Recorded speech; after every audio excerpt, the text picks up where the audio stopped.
Om Ajnanatimirandasya Jnananjanishalaakaya Chakshurunmilitam Yena Tasmai Shri Gurave Namaha.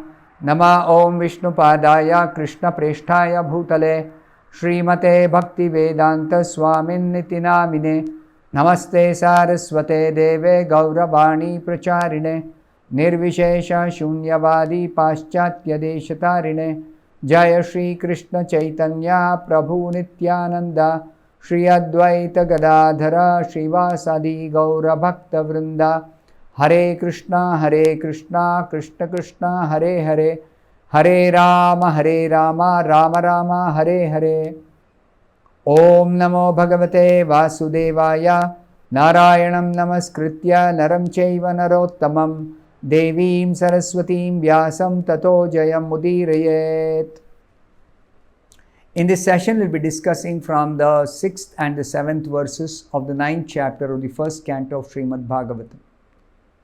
So both the verses are given together. Parvato Narado Dhaumyo Bhagavan Badarayanaha Brihadashvo Bharadvajaha Sashishyo Renukasutaha Vasishta Indra Pramadaha Trito Gritsamado Asitaha Kakshivan Gautamo Atrischa Kaushiko Atha Sudarshanaha. The meaning of these two verses. All the sages like Parvata Muni, Narada, Dhaumya, Vyasa, the incarnation of God, Brihadashva, Bharadvaja, and Parshurama and disciples, Vasishta, Indra Pramada, Trita, Gritsamada, Asita, Kakshivan, Gautama, Atri, Kaushika, and Sudarshana were present.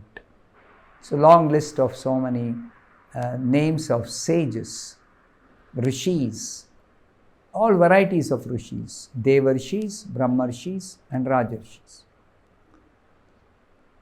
So Srila Prabhupada explains in the purport a brief biography of some of these sages. Narada Muni. Narada Muni is inevitably associated with the narrations of the Puranas. He is described in the Bhagavatam. In his previous life, he was the son of a maidservant.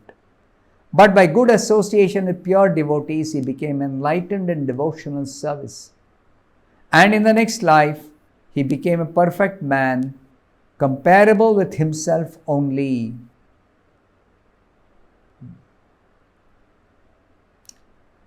In the Mahabharata, his name is mentioned in many places.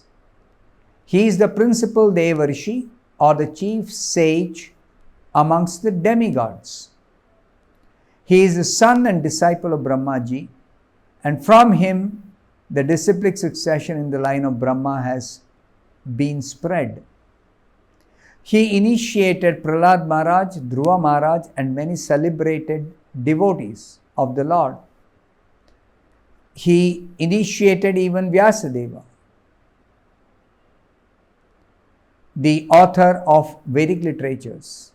And from Vyasadeva, Madhvacharya was initiated, and thus the Madhva Sampradaya, in which the Gaudiya Sampradaya is also included, has spread all over the universe. So, Srila Prabhupada explains that this parampara understanding is required in all places in the material creation. Even in the upper planets, though they are much more intelligent, very sober in the quality of goodness, still they also require to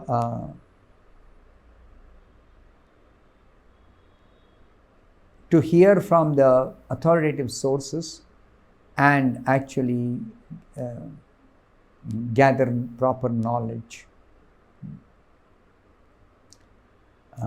The preaching is going on not only on this earth planet but in other planets also. So pure devotees travel in the material world, not only in this world of ours, this earth planet, but even to higher planets. And for them there is no restriction because they are liberated space persons.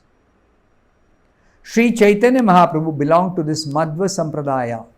Therefore, Brahmaji, Narada, Vyasa, down to Madhva, Chaitanya and the Goswamis the 6 Goswamis of Vrindavan, all belong to the same line of disciplic succession. Narada ji has instructed many kings from time immemorial. In the Bhagavatam, we can see that he instructed Prahlad Maharaj while he was in the womb of his mother. He instructed Vasudeva, father of Krishna, as well as Maharaj Yudhishthira. So this is a brief summary of Narada's life. Next is Dhaumya, a great sage who practiced severe penances at Utkochaka Tirtha and was appointed royal priest of the Pandava kings. Pandavas had Dhaumya as their advisor, royal priest. He acted as the priest in many religious functions of the Pandavas called samskaras, and also each of the Pandavas was attended by him at the betrothal of Draupadi. He was present even during the exile of the Pandavas and used to advise them in circumstances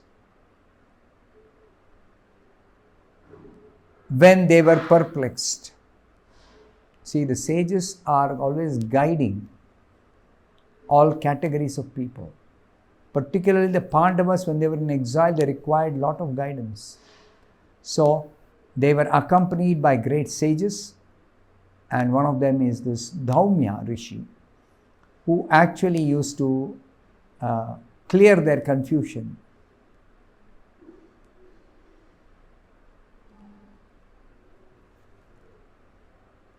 He instructed them how to live incognito for 1 year, and his instructions were strictly followed by the Pandavas during that time.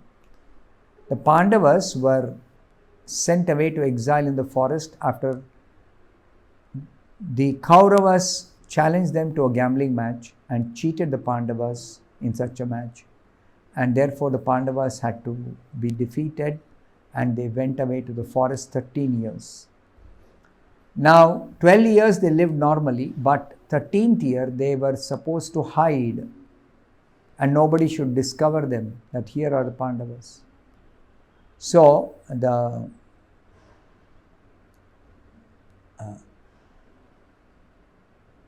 these Pandavas, when they completed 12 years of exile in the forest, then they were supposed to live 1 year incognito without being recognized by anybody. So they took help of the Rishi who was accompanying them, Dhaumya Rishi. Dhaumya Rishi gave Pandavas instructions how to live one year incognito, and they were successful in living so. Dhaumya Rishi's name is also mentioned when the general funeral ceremony was performed after the battle of Kurukshetra. So you can imagine, after the battle of Kurukshetra, there were so many millions of people who were dead. So there was a funeral ceremony performed for all the departed souls. In the Anushasana Parva of Mahabharata, Dhaumya Rishi gave religious instructions very elaborately to Maharaj Yudhishthira. The main speaker in the Mahabharata giving instructions to Yudhishthira after the battle of Kurukshetra is Bhishma. But others also used to speak. So Dhaumya Rishi gave instructions to Yudhishthira.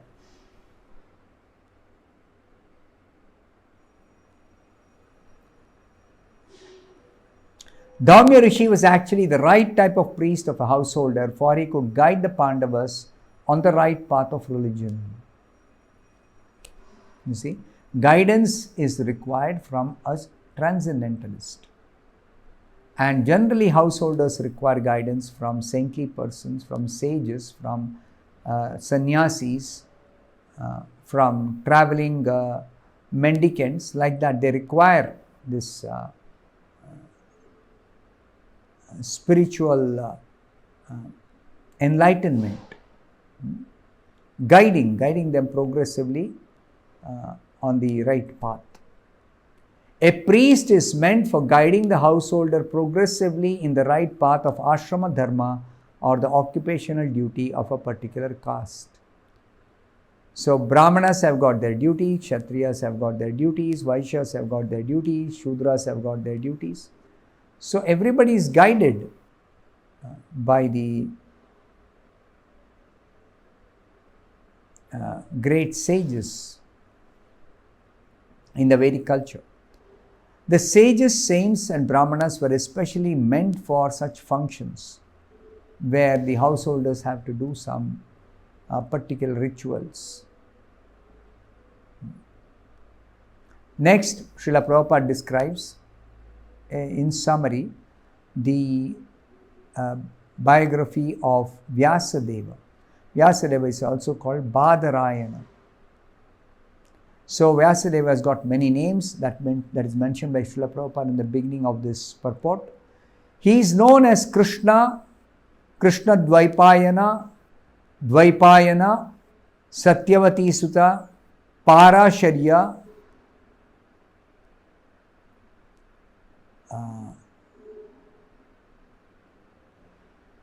Parasharatmaja, Badarayana, Vyasadeva, Vedavyasa, etc. He was the son of Mahamuni Parashara in the womb of Satyavati prior to her betrothal with Maharaj Shantanu, the father of the great general Bhishma. He is a powerful incarnation of Narayana. Vyasadeva or Vedavyasa is a powerful incarnation of Narayana. And he broadcast the Vedic wisdom to the world. It's only because of Vyasadeva compiling the Vedas, transmitting the knowledge of the Vedas, that we are able to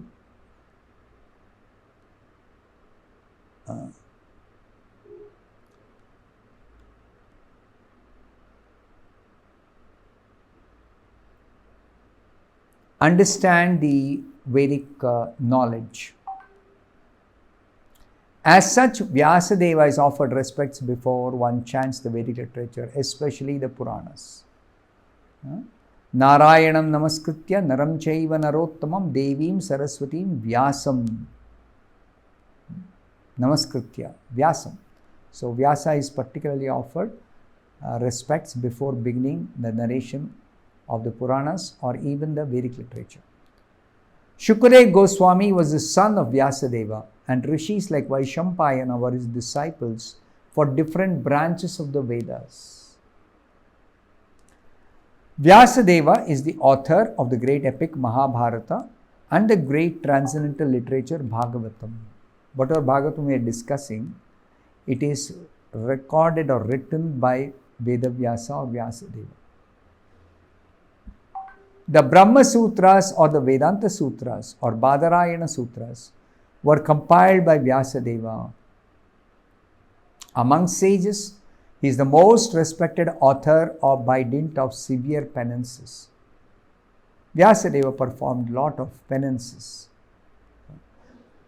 Penance means voluntarily accepting some inconvenience for the body for the sake of spiritual progress.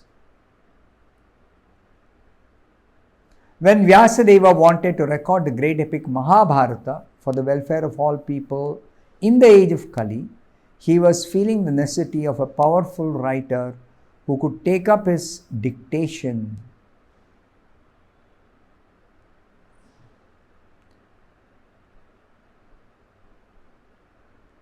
By the order of Brahmaji, Sri Ganeshji took up the charge of noting down the dictation on the condition that Vyasadeva would not stop dictation for a moment. The Mahabharata was thus compiled by the joint endeavor of Vyasadeva and Ganesha.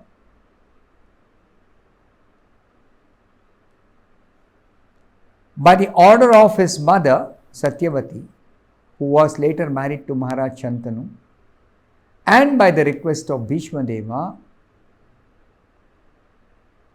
Shantanu,